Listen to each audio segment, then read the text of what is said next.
Baiklah,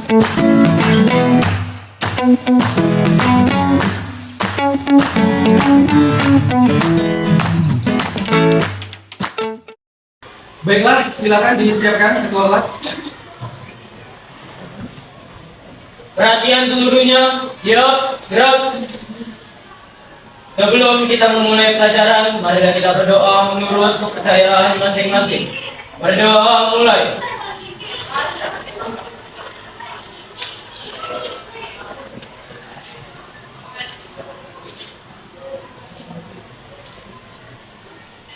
Doa selesai.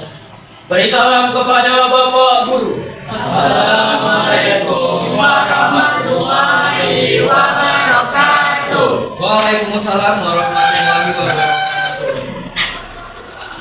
Hari ini tanggal 28. Abi Alfa Jamil,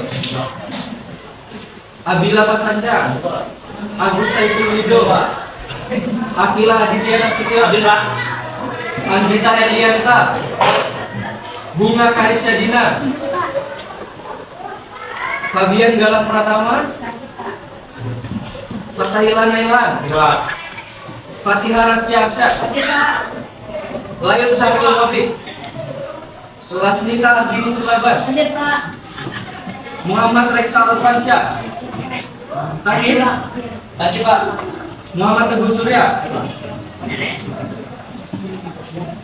Muhammad Fauzan Aziz, Maura Syifa Nabila, Mayor Alrianda, Hadir Pak. Muhammad Andri Lahimi,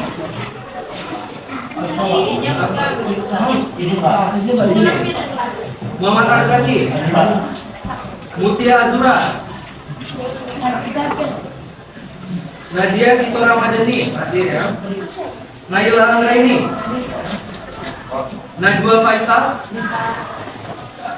Naya Febina, Ningtyas Ayu Maharani, Hadir Pak. Purnama Sarina Sio, Raditya Fatal Rahman, Rafael Yunita Aprilia, Rindi Nurhaliza, Kristiani Putri, Riza Putri, Robert Banista, Teja Dua Melayu Putra, Usman Taufik, Felani Celia Saputri, Wuri Dwi Lestari, Zahra Afinza Aprilia.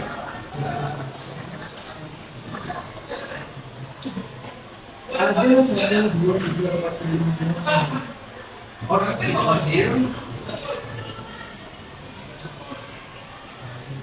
Kita akan masuk ke materi selanjutnya mengenai cerita pendek. Sebelumnya saya akan membacakan mengenai capaian pembelajaran yang harus bisa dicapai oleh peserta didik di semester ini.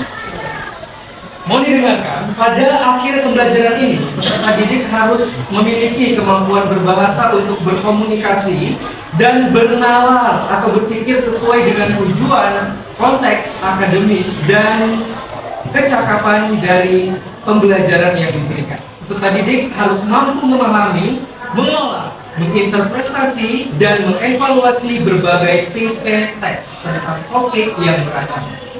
Peserta didik mampu mengkreasikan gagasan dan pendapat untuk berbagai tujuan. Peserta didik juga harus mampu berpartisipasi aktif dalam kegiatan berbahasa yang melibatkan banyak orang. Peserta didik mampu menulis berbagai teks untuk merefleksi dan mengaktualisasi diri untuk selalu berkarya dengan mengutamakan penggunaan bahasa Indonesia di berbagai media untuk memajukan peradaban bangsa. Itu adalah pengantar dari capaian yang harus bisa dicapai oleh peserta didik di fase F atau di semester ini. Selanjutnya saya akan membagikan salin dia ke ketua kelas. Ketua kelas silakan untuk mengirimkan ke grup kelasnya. Oke? Baik, kalian bisa melihat salin dia yang saya bagikan di gawai atau di handphone masing-masing. Membahas atau berbicara mengenai cerpen.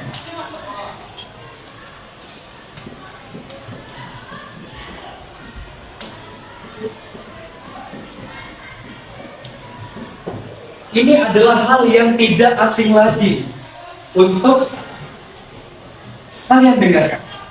Di SD ada belajar? SMP ada? SMA? Ada. Kelas 10 sebelumnya ada nggak? Ada. Ada. Mari coba jelaskan kepada saya apa itu saudara. Cerpen itu adalah karya sastra berbentuk cerita yang dikemas secara singkat dan padat. Singkat dan padat, karya sastra. Roda, menurut kamu seperti apa? Menurut saya Pak, Cerita pendek. karya sastra yang diungkapkan dalam melalui berbagai metode.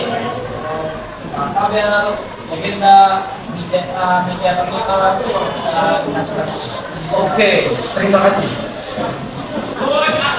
Karya sastra, fiksi, gitu ya.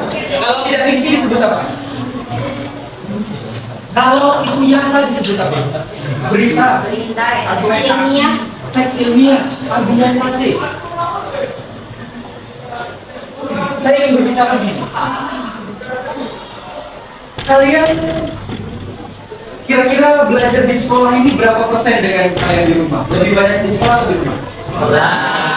Kira-kira bisa nggak perjalanan yang kalian lalui di sekolah ini kalian jadikan cerpen? Bisa. Tapi tadi kita berbicara bahwa kalau cerpen itu harus fiktif. Kalau tidak fiktif bukan cerpen. Harus ada apa supaya yang jadi kenyataan itu bisa jadi cerpen? Harus ada yang berubah, harus ada penambahan. Kira-kira seperti itu. Artinya, kalian boleh menambahkan unsur-unsur lain. Ada berapa unsur dalam cerpen? 2. Apa saja? Intrinsik sama ekstrinsik. Intrinsik. Apa yang intrinsik? Unsur yang membangun dari dalam cerita. Kalau ekstrinsik dari luar cerita. Kira-kira mana yang lebih penting dari dua unsur ini? Sebuah cerpen tanpa unsur ekstrinsik apakah bisa jadi cerpen? Tanpa unsur intrinsik apakah bisa jadi cerpen? Yang pertama ada apa aja intrinsik? Tema. Tokoh penokohan. Alur, latar belakang, sudut pandang, amanat.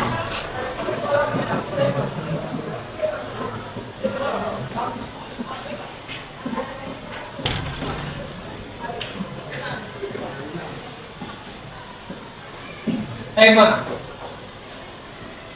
Kalian sepakat kalau tema itu judul? Enggak, Pak. Tema. Ketika kalian menulis dalam diri kalian itulah yang namanya tema. Niat itulah yang disebut tema. Kalian ingin menulis apa? Terbesit dalam pikiran kalian ingin menulis tentang persahabatan. Lantas persahabatan. Berarti temanya pendidikan, temanya kesehatan.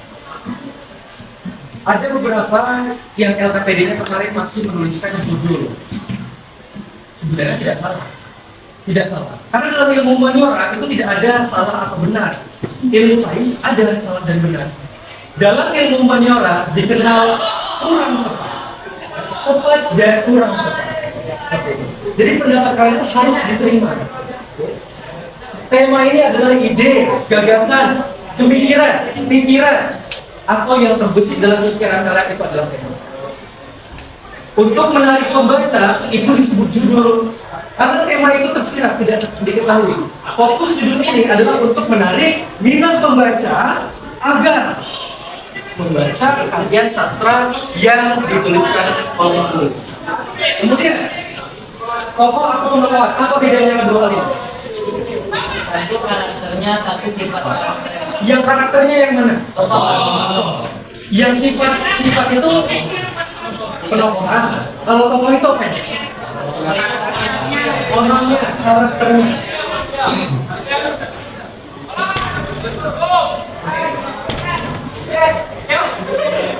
Apa antagonis, ada apa lagi? Protagonis, ada apa lagi yang terakhir? Radit, irtagonis. Yang jahat tokoh apa?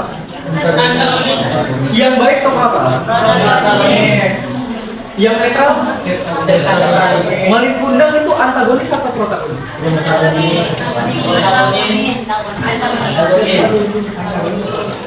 Itu adalah pendapat, itu adalah pemikiran sastrawan, tidak bisa dibantah. Karena lagi-lagi ilmu humaniora ini dibutuhkan sesuai dengan kehidupan di saat itu. Dulu kebanyakan orang mengatakan Marikundang itu pasti antagonis karena berkata.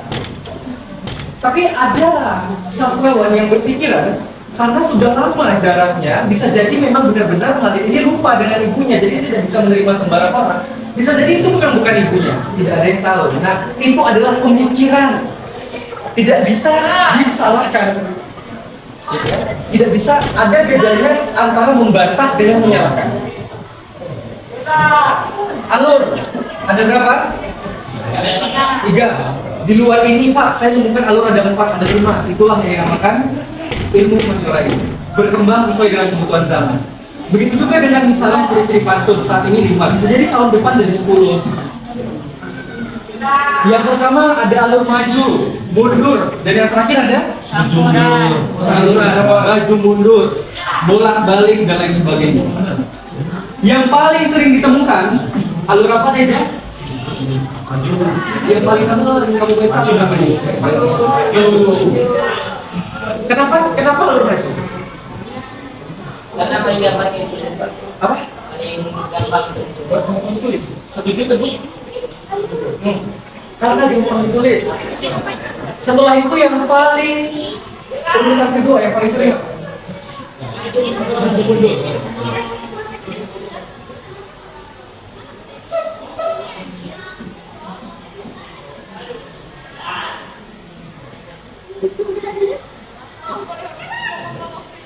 Tugas kalian adalah menciptakan alur lain dari semua alur yang ada.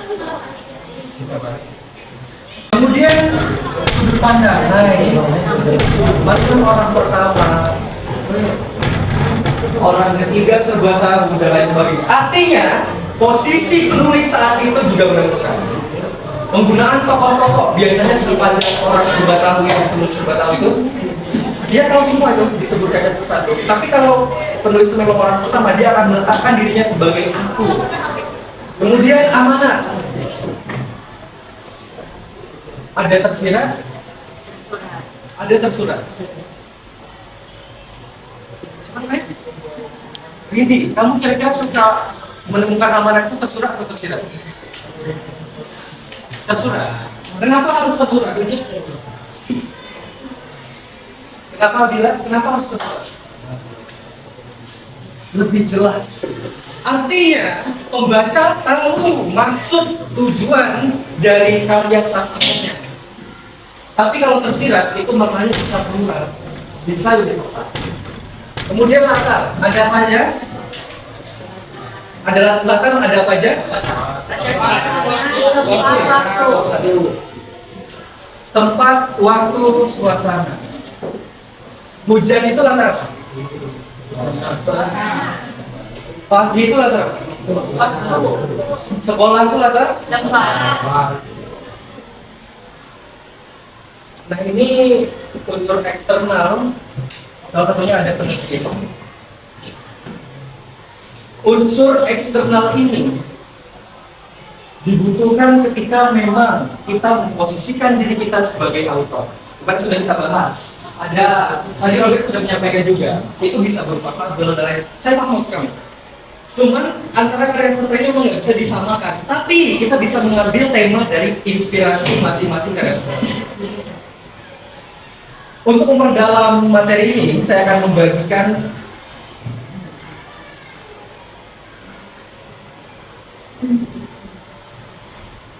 LKPD sesuai dengan kelompok yang sudah ditentukan kemarin. Ya. Ini tujuannya adalah untuk mengukur sejauh mana pemahaman kalian. Setelah pertemuan kemarin kita membahas tentang pretest cerpen, saya membagikan lembar kerja peserta ini mulai dari kelompok 1 Kelompok 2. Kelompok 3. Kelompok 4. Kelompok 5. Kelompok 6 dan yang terakhir kelompok 7. Silakan kalian tuliskan hasil diskusi kalian sesuai dengan kelompok yang sudah saya bagikan kemarin. Ada 7 kelompok. Yang ditulis adalah hasil diskusi. Jadi silakan kalian tuliskan, bukan pemikiran sendiri, tapi setelah kalian berdiskusi silakan tuliskan pengertian cerpen menurut kalian. Kemudian kalian bisa membaca cerpen yang ada di lembar kerja peserta didik tersebut.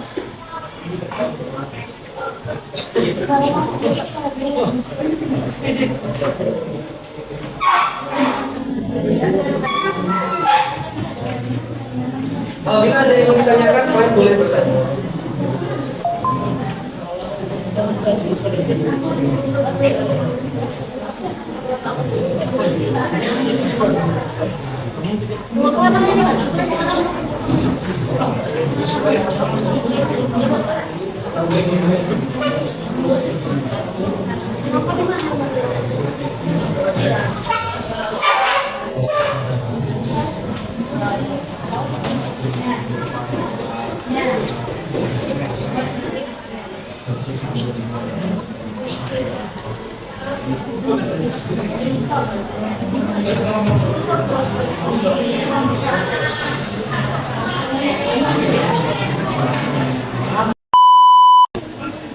Baiklah, waktu mengerjakan sudah selesai, sudah habis ya.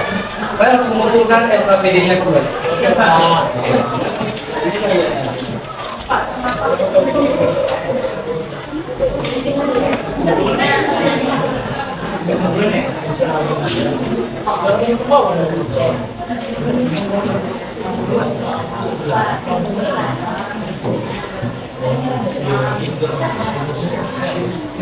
Sudah? Bagaimana? Apakah susah? Tidak ya? Karena cerpen ini memang bukan hal yang baru kalian lakukan. Baiklah, sampai berjumpa di semester berikutnya. Selamat untuk menjalankan ujian sekolah tanggal 2 Desember karena ini adalah pertemuan terakhir. Semoga apapun niat baik dan tujuan kalian diberikan kemudahan oleh Tuhan Yang Maha Kuasa. Baiklah, demikian kegiatan pembelajaran kita hari ini. Ketua kelas boleh disiapkan. Perhatian seluruhnya, siap, berat. Untuk mengakhiri pembelajaran, marilah kita berdoa menurut kepercayaan masing-masing. Berdoa mulai.